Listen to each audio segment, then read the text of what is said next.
Hey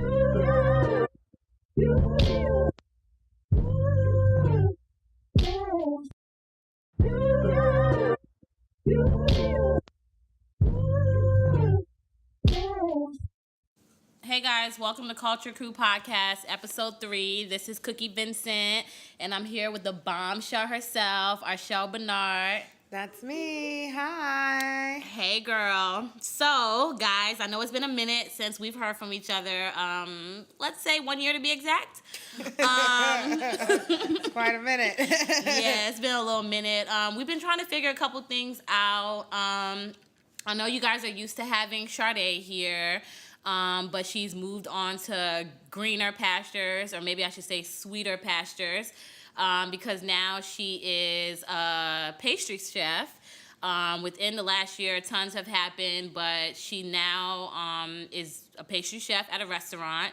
And she's even taken some time out to go to Paris. Your girl know how to make croissants from scratch and stuff now. So she's doing big things. That's really cool. One time when I was in Paris, I took a macaron making class. Mm-hmm. And it was the hardest thing I've ever seen happen. Like, it was tragic.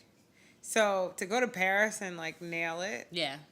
She did. That's major. And you know what's actually really awesome, because it's like, I know, like, it's so many of us, and most of our demographic that listens are, like, you know, young millennials, and it's actually a funny story with Sade. Not really a funny story, but it's like a good motivational story, because, you know, she started out doing international development. Yeah, that's what I was going to say. Didn't she work in development? That's exactly what I thought. I was like, she was in Liberia doing development. Yeah. How did she end up baking? Yep. So she definitely was in Liberia doing development, and she decided that she loved it. It was what she went to school for, but her passion, like, was baking. You know, every time we were around, she was always making us sweet treats and doing stuff like that. So she decided to go back to school and follow her dream. And I think that's like a testimony for, like, you know, anybody out there who's who kind of, I know sometimes we try to take the safe route.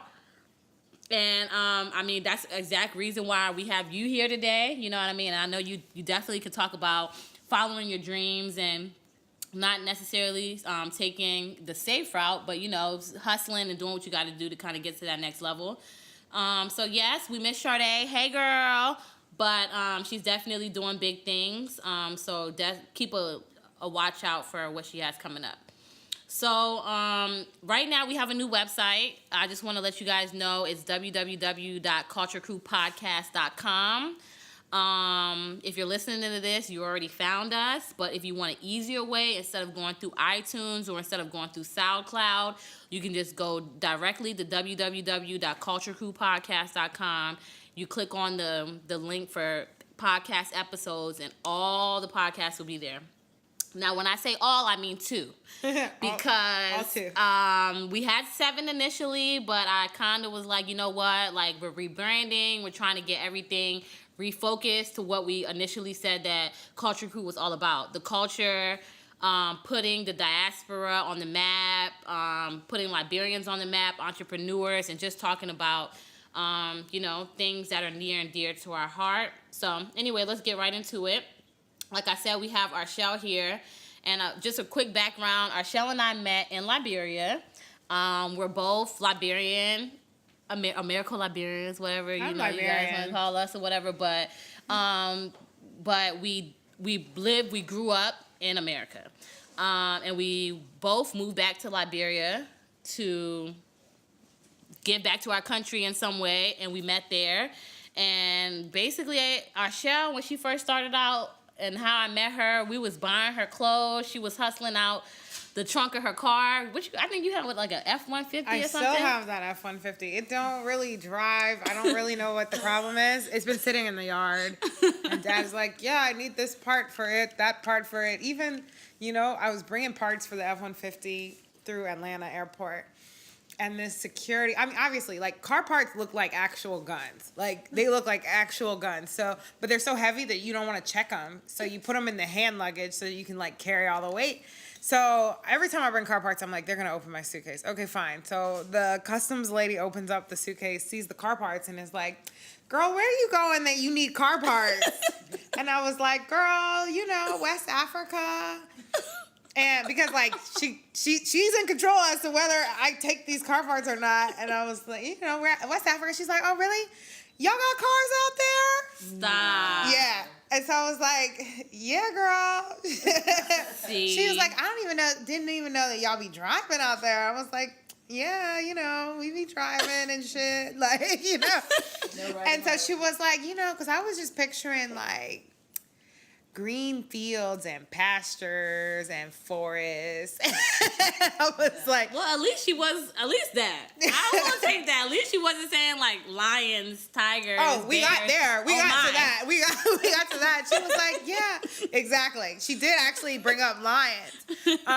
And she was like, you know, I'm so ignorant about it. I didn't even know. They don't teach us nothing. I'm like, girl, I love that. we all have the same internet. You know what I mean? Even Delta's planes now play African movies because they got so many flights coming in and out of Nigeria. I didn't even know that. Yeah, Delta is actually the only American airline that flies to the continent. I'm gonna just say this real quick, y'all. This is not a Delta ad. Sorry. Because I don't. Let me not cuss. I don't fool with Delta, but when I tell you your girl, she ATL till she die. Yeah. Delta hub is in Atlanta. Who would you fly? You fly Brussels? Brussels is terrible. Ma'am. That T terminal though, Ma'am. like it is the most racist thing ever. They won't even put a shop there. Like what, Africans don't have money to spend on in I transit? never had a flight, and I know you love Delta. That's why when you was talking this now, I'm like, woo, this is a Because Delta they're not ad. shitty ass racist ass people. Well, I will say that I Same don't people. fool with Delta because I never, ever have been on a Delta flight that has gone on time. Never.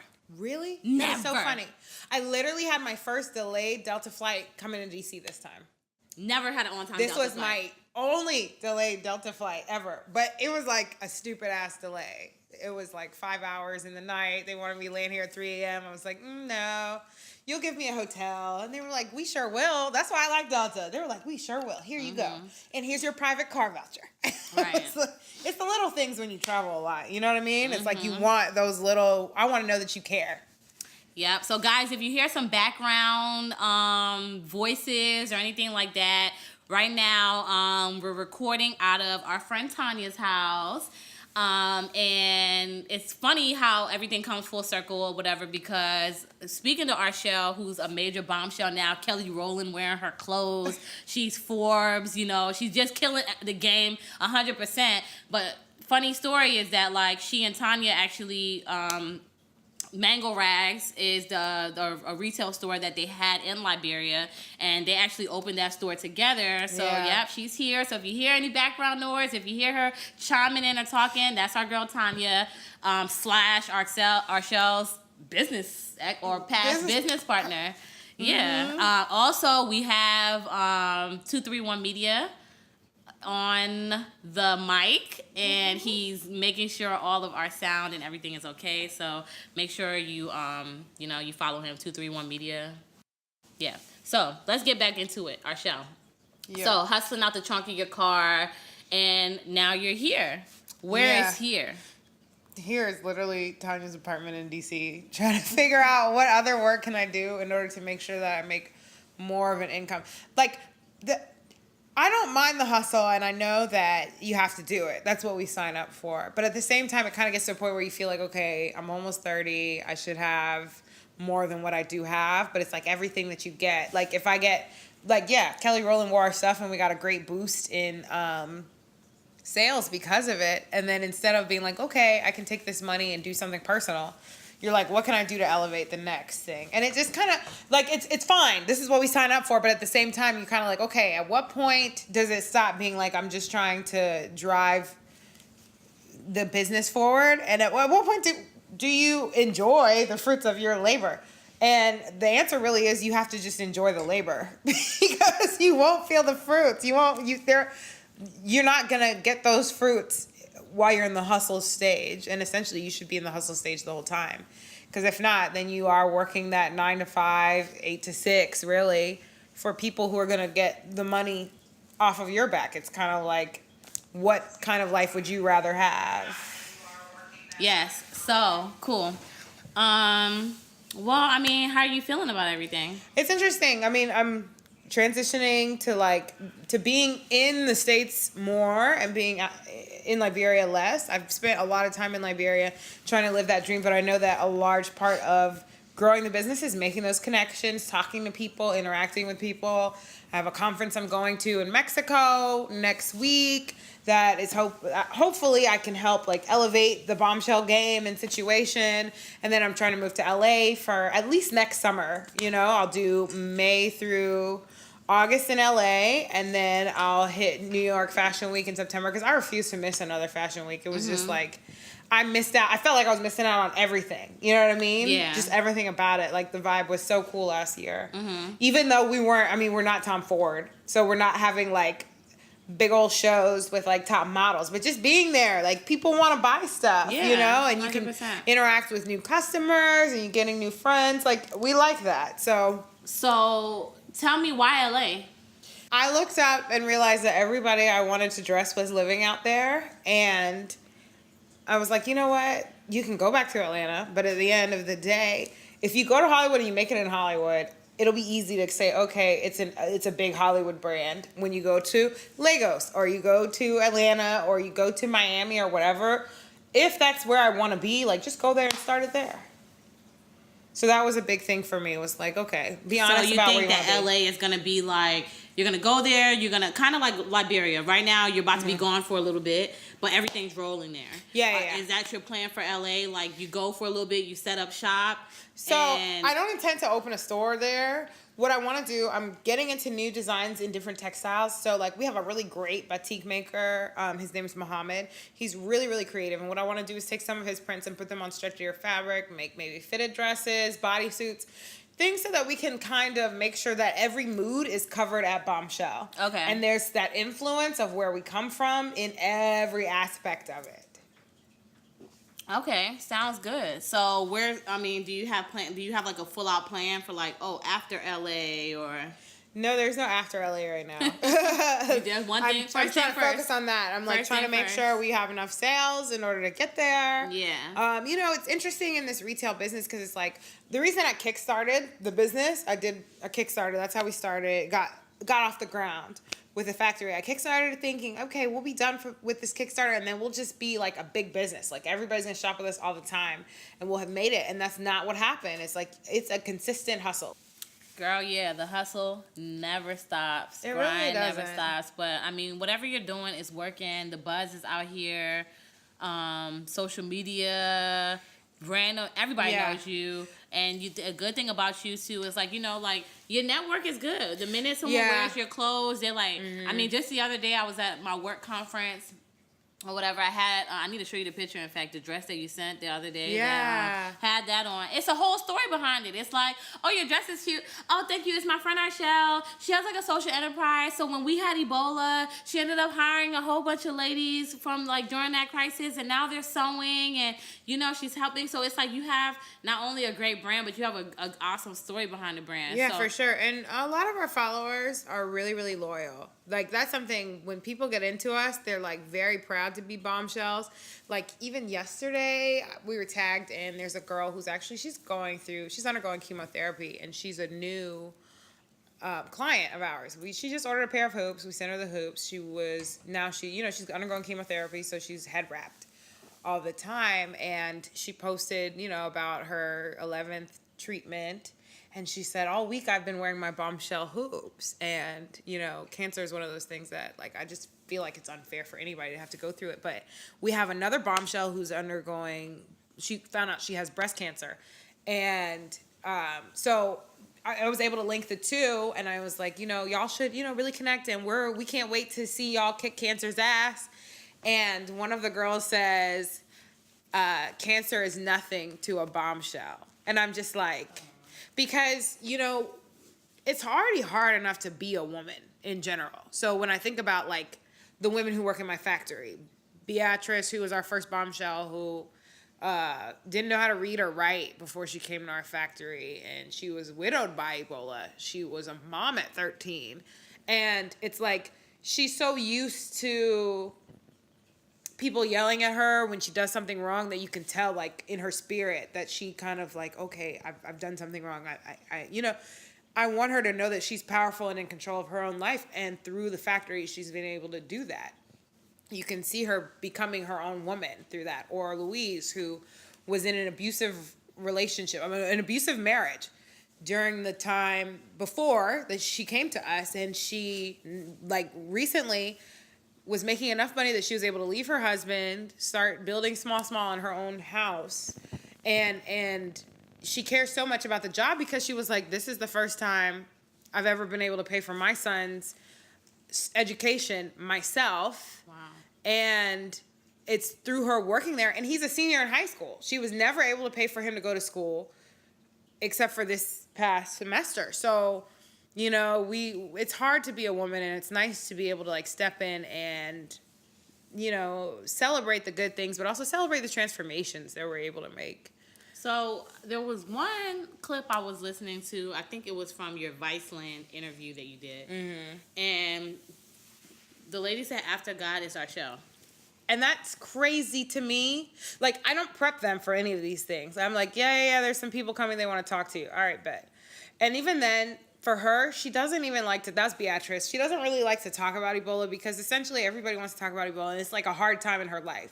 So I've learned to respect that, and just to kind of let her have her own story. Let her write her own story from the time she walked in. But when she said that to that girl, she said, God come first, Archel come second. It's a hard thing for me because every time I wake up and I'm like, you know what? My bank account is not what my peers' bank accounts look like. I remember that their impact is also not what my impact looks like. You know what I mean? So it's like, okay, yeah, fine. I could be living much better, but personally, but how good would it be for me to be like, you know what? Beatrice was really counting on me, and I decided it was just too hard. I just wanted to make more money so that I could buy a car and be able to buy fancy bags and stuff. It doesn't make sense. Yeah. You know what I'm saying? So amazing. You stay the course. Yeah, and you did stay the course, because I know, I'm going to keep it 100. Mm-hmm. We both was living in Liberia when Ebola happened, and I left about 7 months into it, and you stayed the course. Yeah. I mean, I left, but I came back. You left and you came back, but yeah, you definitely, you stayed the course. So tell me how that...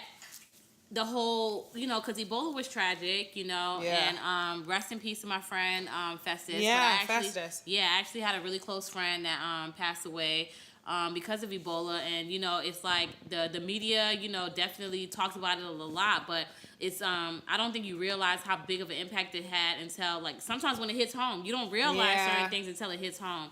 But apart from that, to keep things on a lighter note, but how did Ebola kind of shape what you're doing now in terms of the social enterprise? Well, you know, when I first moved to Liberia, I didn't know what I wanted to do. I mean, I wanted to be West African Oprah Winfrey. That was the story. Like, that was everything that I was doing was trying to lead to being that. So that's how I started making the clothes in the first place, was West African Oprah Winfrey needed to look like a West African woman. And so I was like trying to design clothes for myself that would look good enough for the West African Oprah Winfrey. And then people, I guess I wasn't good enough to be like hosting people's shows, but people were only looking for the clothes. And that was fine because I needed a way to make money, and I was just making more money doing the clothes. So I was like, let me let God lead me to what I'm supposed to be doing.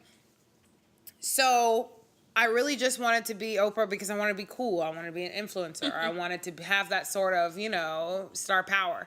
And that's what we did. We were able to do, Tanya and I, through Mega Rags, when we had our 1-year anniversary.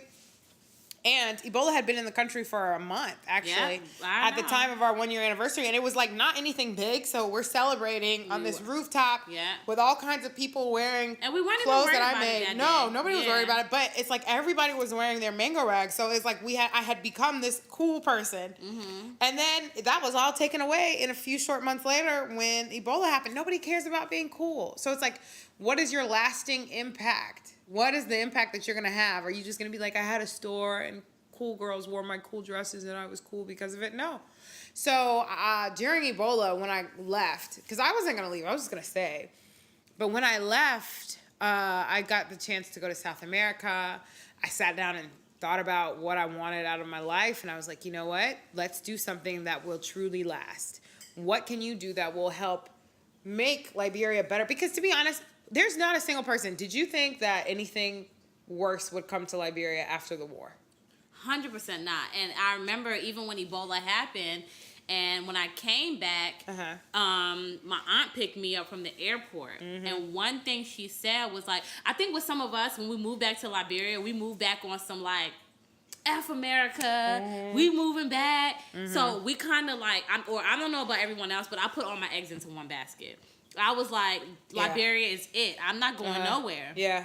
Then Ebola happened, and it was kind of like, and then, like, I mean, I hate to bring it up again, but then my friend passed away, and it was just kind of like, woo, you know what I mean? What did your aunt say like, when she picked you up? She said that she feels like it reminded her of when they all left, when she was coming during the wartime, and my mom picked her up from the airport to come stay with them, and she picked us up from the airport for me to come stay with her.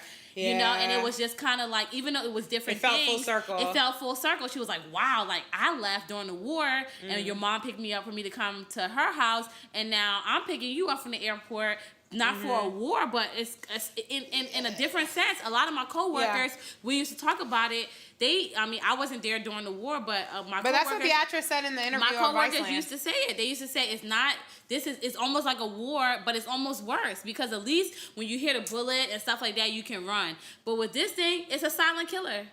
So, you know, I always draw back from any comparisons of Ebola and the war. Like, I mean, they're both like terrible situations that happened in Liberia.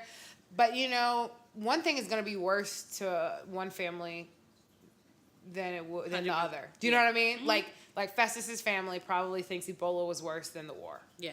You know what I mean? And then there are many thousands of families that think the war was worse than Ebola. Yeah, and we don't even really need to compare, because both of them were tragic.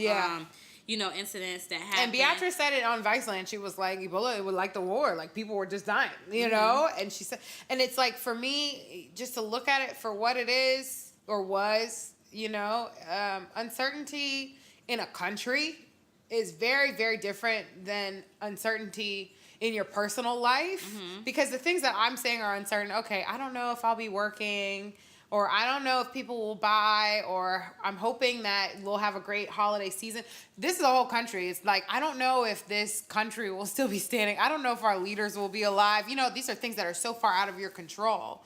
And uncertainty just anywhere. It's just, it's a fact of life, but it's just tragic. It's just tragic. So let's talk about, speaking of like how the war and Ebola and, I mean, things that just, I mean, things that suck. Things that, essentially, things that suck.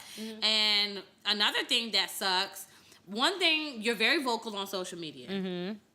Girl, you're very vocal on social media, especially to have so many different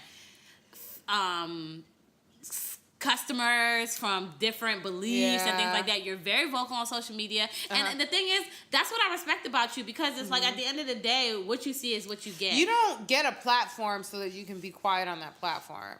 You know what I mean? Like, if so, then you're doing a disservice to the world. Because there are a lot of things. Look at what's happening in Burma, where they're killing.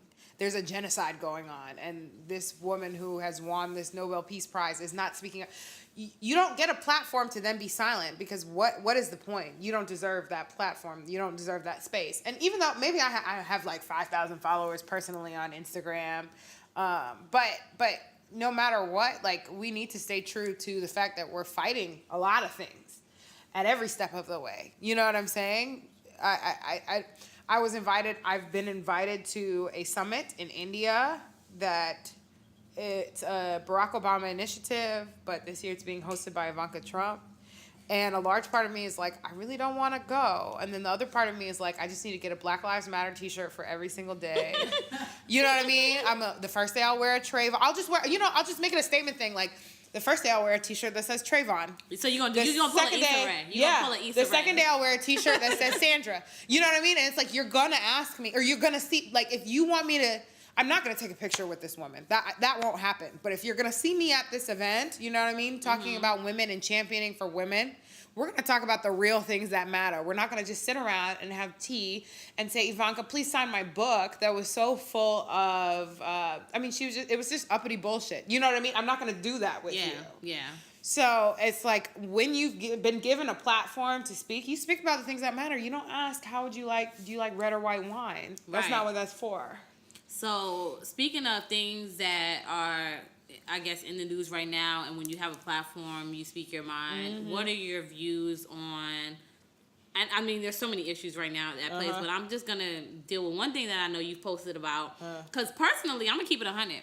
When the Cowboys came out with their when they all when they kneeled and they but they didn't kneel during the anthem. They didn't, and that's what I'm about to say. So for me, it's not anything to even talk about. Like, you didn't protest. You did something that was more palatable for white people. That's what you did. Okay, so let's bring it back. Let's bring it back. So why does it have to be during the anthem? Look, if you're taking a knee in order to show solidarity for the fact that Black lives should matter in this country and they don't, what are you taking the knee during nothing for? You're not taking a stand. You're taking a knee on a field at that point. But the message you're linked arm in arm because Donald Trump said something that frustrated you. You're not protesting even that. What Colin has been protesting all year, last year, that's not what you're protesting if you take a knee before the anthem starts. You're essentially just taking a knee so that you can please your teammates and the white people who sign your check. But you're not protesting anything if you're not doing it during the anthem. That was the point. Okay. If y'all had gotten together and decided, okay, we're actually going to show that Black lives do matter, and this is the new way in which we're going to do that. And by doing that, you just wanted them to do that during the anthem. I didn't want them to. That's the stand that has been stated. That's the point that was taken.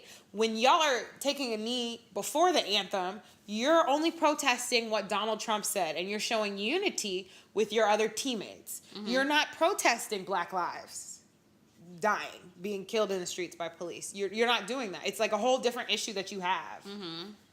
That's not even like any of those people who are taking a knee when the whole team and the owner is not taking a knee because he cares about Sandra Bland. He's not taking a knee he's not taking a knee for any of these people, Eric Garner and I Can't Breathe. He's not taking a knee for any of these people. I'd be surprised if the owner of the Cowboys even knows who these people are.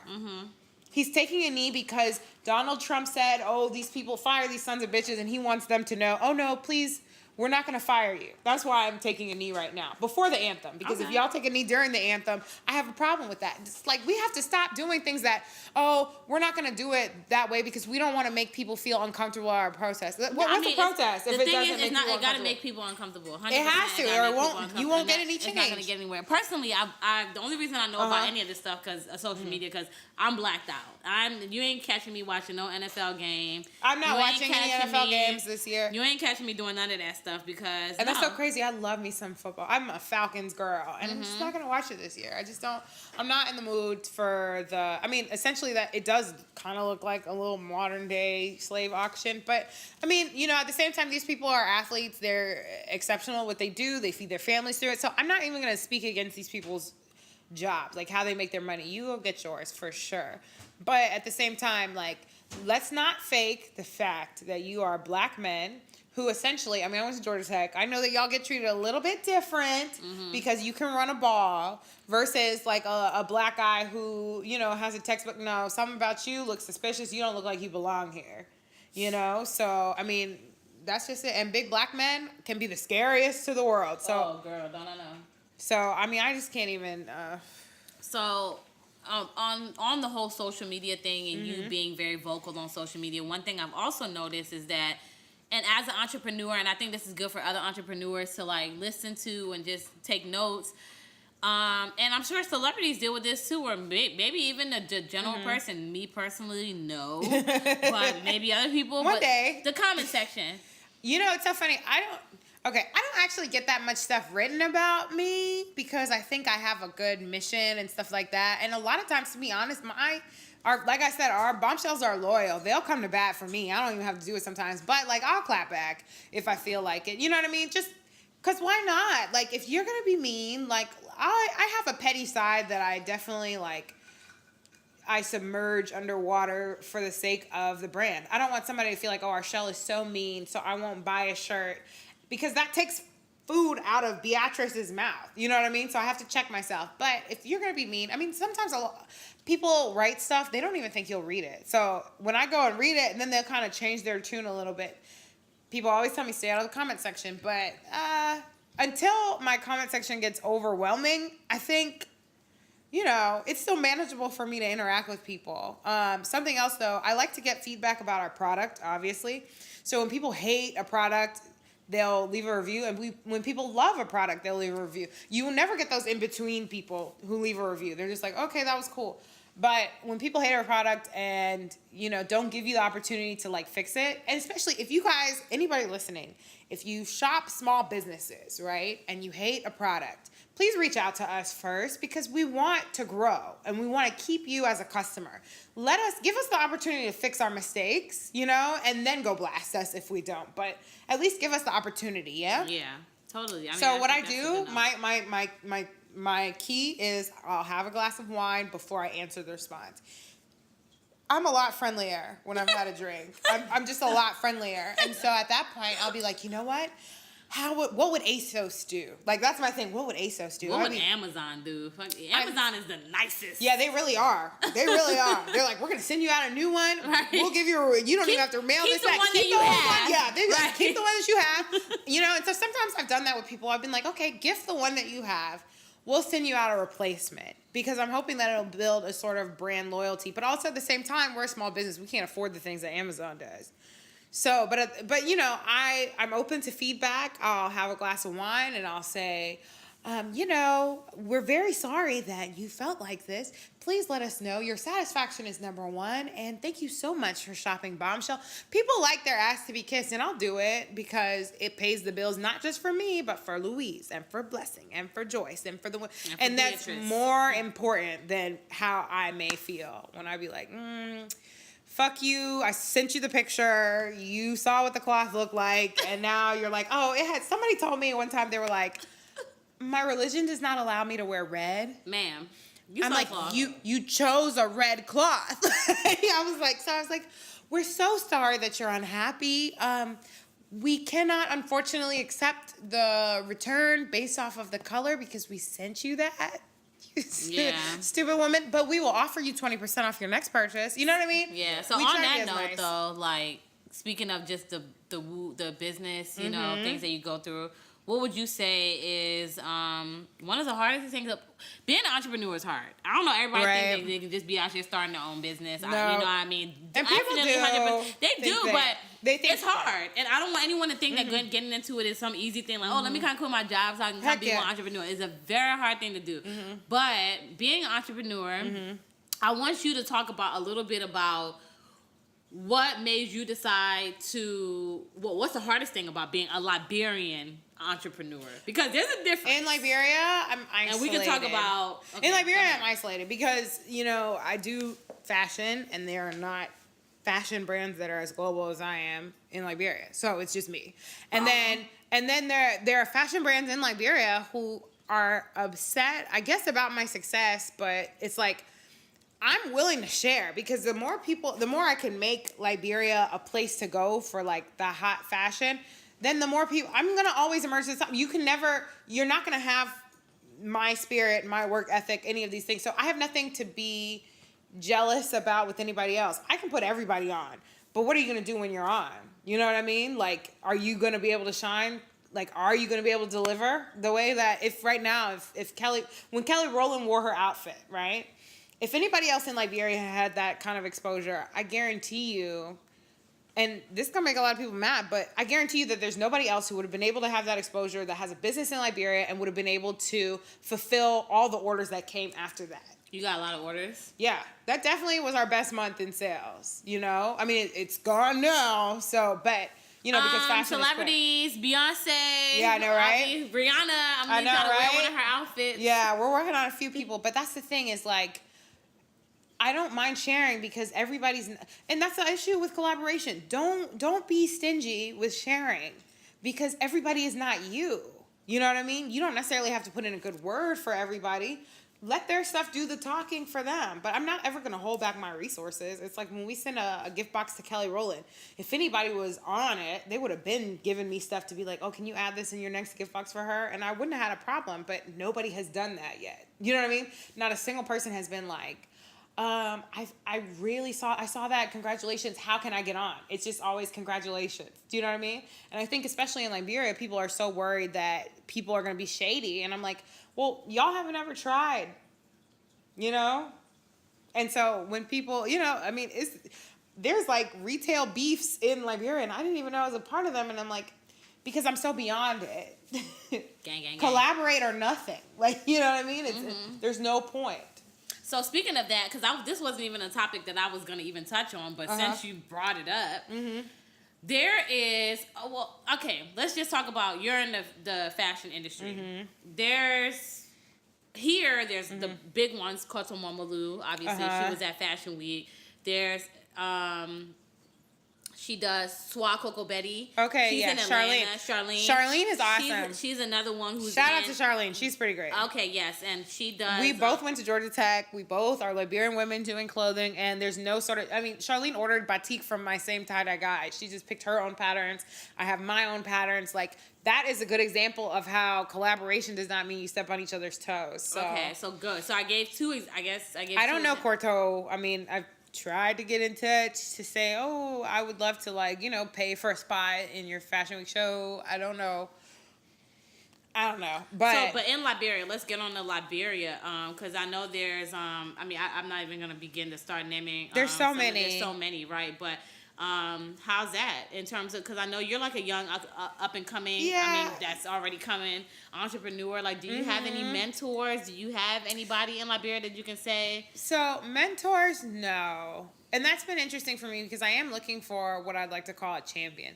I don't really need a mentor. I feel like women need champions. We don't need, like, explain what your meaning of champion is. A mentor is somebody who has walked that same walk. I think a mentor works for something corporate. Like, oh, I had that position before you. I know exactly what you're going to go through. Let me help you out in that way or something like that. But I don't see how that could work into something where you're literally creating your own trail. Like, because nobody's done that before. So what could necessarily a mentor specifically do for me? But a champion would be I feel like a network of women that you have built relationships with who can kind of look out for opportunities that can maybe benefit you. But it's not one person that I'm going to say, okay, you know, how was your week? I don't know what that is like. Is that like dating? Like mentorship? Is that like, I haven't seen you or heard from you. Like, let's chat. Let's have dinner. Let's have drinks. I kind of have I guess my view of mentorship is like similar to your champion view of mentorship. I don't think it has to, my mentors are none of them are in a corporate setting per se. You know what I mean? And it's people that we don't even do the same thing. So I guess in terms of champions, to use your word, who are some of your champions? I mean, it's rough because it's like, you know, I mean, anybody who's done anything to open a door for you is a champion, I think. Okay. Do you know what I'm saying? So not necessarily, but that's the point, is like we just need women who are in strategic places who are going to say, oh, I know her. She would be great for this. Yeah.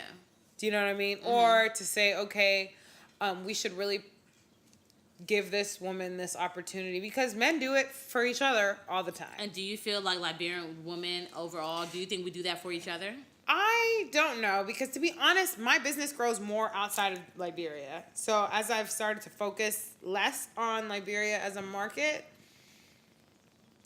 we'll see, because I'm just making that transition out. Do you think it could be because that Liberians have the opportunity to go to tailors a lot easier than... Oh, like, because I mean, here... Well, I don't think that has anything to do with mentorship or anything like that. No, I'm saying, what I was saying was that in terms of, you say your business grows more so outside of Liberia. So I was going to, the point that I was getting at was that, like, do you think that's because, I don't know. I mean, I'm just trying to think why it could be. Do you think it's because there's, I mean, if you look at Liberia, there's so many shops, there's so many... designers. There's so many a lot tailors, for sure. There's a lot for sure. And they're easily accessible. But the reason that I think that my business grows more outside of Liberia is because I'm more focused on outside of Liberia. I'm not focused on in Liberia, to be honest. You know what I mean? It's like, if I wanted to get the $10, $15 market, I would have it. Do you know what I mean? But that's not what I want.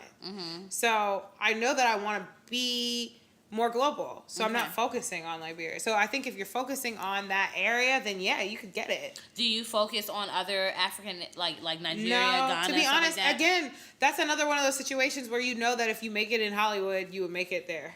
It's easier to go from America or Europe or whatever and walk into, I mean, I don't know what that reason may be, but it's easier to go from outside of the continent and take over inside, I think. I mean, and a lot of people are going to be mad about saying that, but it's the truth. Mm-hmm. Like, how many Nigerians do you know have more Louis than they have Nigerian designers? Yeah. And one girl's going to be like, I have more, a Ghanaian is going to be like, I have more, what's her name, Christy Brown, than I do of any Gucci or any designer okay, fine, just you. But, like, as a whole, you know what I mean? Mm-hmm. That's the issue with corruption in general in our places. They be making the money, and then they go to Europe to spend it, and then they come back. So why not start the business that way? Mm-hmm.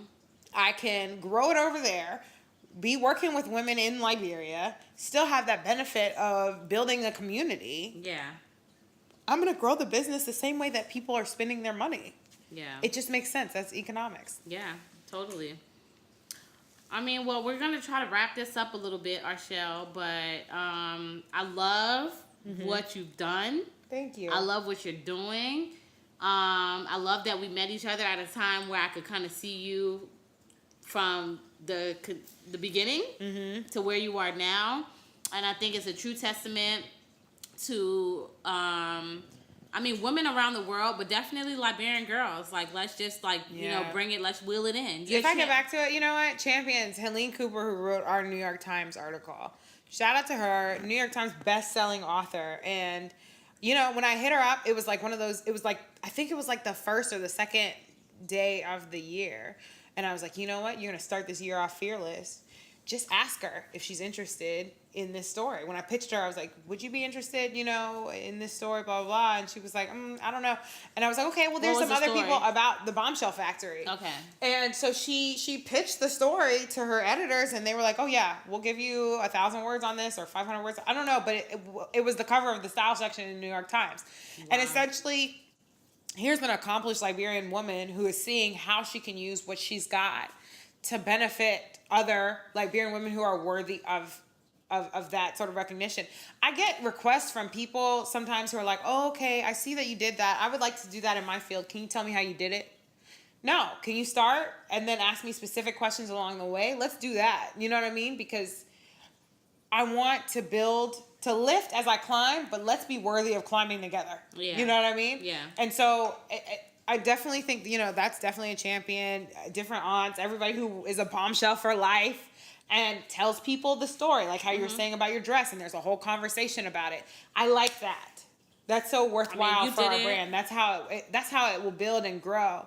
And I'm down to do that for people. But I think about it too in terms of Liberia, where you're in a country where most people make what? How many? I just got a text today that showed me how many Liberians are considered in poverty, living in poverty.